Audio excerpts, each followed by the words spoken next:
በነገራችሁ ላይ እዚህ ሰይፉ ሾው ላይ የሚቀርቡ ሰዎች ባክግራውንዳቸው ከጀርባቸው ያለ ነገር በደንብ ሳይጠራ እያቀረባቸው ነው ያለው።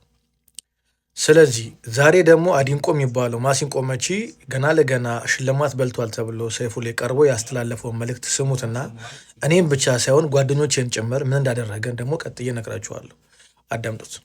ሰው ታሞ ብርቱካንና ሙዝ ይዞ ሲሄድ ሆስፒታል እኔ ማሲንቆ ይዤ ለማጫወት ሆስፒታል እንዴ የታመመ በማሲንቆ ነው መጣው? አዎ ማሲንቆ የታመመ ጓደኛዬን ጠይቅ በማሲንቆ ነው ማሲንቆ ለመጫወት እጫወትላቸዋለሁ። እንዴ እና የታመመ ሰው ዘፈን ሲሰማ አይደብረው? ማሲንቆ ክላሲካል ኢንስትሩመንት ባክግራውንድ ሰምታችሁታል አይደለ?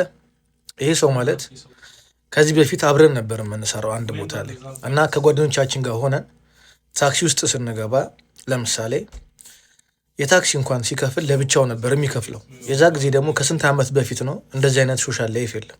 ለምንድን ነው እንደዚህ የምትከፍለው ስንለው እኔ ልክ እንዳደጉት ሀገር ነው አስተሳሰቢ፣ ወደፊትም የምኖረው እንደዚህ ስለሆነ የራሴን ነው የምከፍለው፣ የራሳችሁን ክፈሉ ይለን ነበር።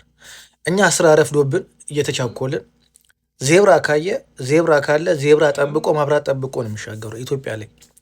እኛ እንክትክት እያልን ነው በቃ እዛ ጋር አለቃው ይቆጣናል ብለን ምናምን መኪና ራሱ ቢገጭን ምንም አያገባንም ነበረ በዛ ሰዓት፣ ለሚያልፍ ቀንና ለሚያልፍ ኑሮ ማለት ነው። እሱ ግን የፈለገ ነገር ቢሆን ያን ዜብራ መንገድ ሳያቋርጥ ባያለ ዜብራ መንገድ አይሻገርም ነበር። ስለ አዲማዲንቆ ስለ እሱ በጣም ከዚህ በላይ መናገር ይቻላል።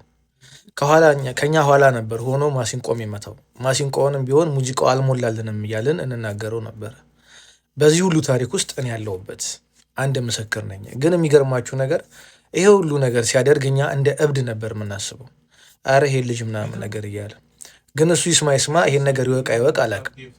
እንዴ ምን ሆኖ ነው እንደ እብድ ነው የሚያስበው ነበር የምንለው። እንስቅበት ነበር። ያን ሁሉ ሳቅ አይሰማም ነበር። ያን ሁሉ እብደት አያዳምጠንም ነበር። ግን የት ለመድረስ ነው ስንለው እዚህ ጋር ለመድረስ ነው ብሎ ይነግረን ነበር። በማሲንቆ የት ድረስ መድረስ እንደሚፈልግ ፊውቸሩን ሁሉ ነገሩን ይነግረን ነበር እና ዛሬ ላይ እዛ ቦታ ላይ ደርሶ በማግኘቴ በጣም ደስተኛ ነኝ። እግዚአብሔር ከዚህ በላይ ከፍ ያድርግ። ሀሳብ ላላችሁ ሰዎች፣ ምኞት ላላችሁ ሰዎች እግዚአብሔር መጨረሻችሁ ልክ እንደተመኛችሁት እንዲያደርግላችሁ እኔም መልካም ምኞቴ ነው። ወሬ መስሏችሁ እስካሁን ድረስ ሰፍ ብላችሁ ላዳመጣችሁ ሰዎች ደግሞ ይህን ቀጣዩን የእሱን ቆንጆ ምክር አዳምጡልኝ። ራሱን ብቻ ነው የሚያዳምጠው። ከራሱ ጋር ጠንካራ ሰራተኛ ነው። አዳምጡት። አለው እንደማለት ነው። ደግሞ ያለህን ነው ይዘህ የምትሰጠው ያለህን ነው። የሌለህን ተበድረ ተለክተ ከማሰብ ያለህ ነገር ራሱ ያኛው ሰው ስለማይኖረው ያለህ ራሱ ለሌላው ደስ የሚል ነገር ነው። ለኔ ማሲንቆ እንደዛ ነች።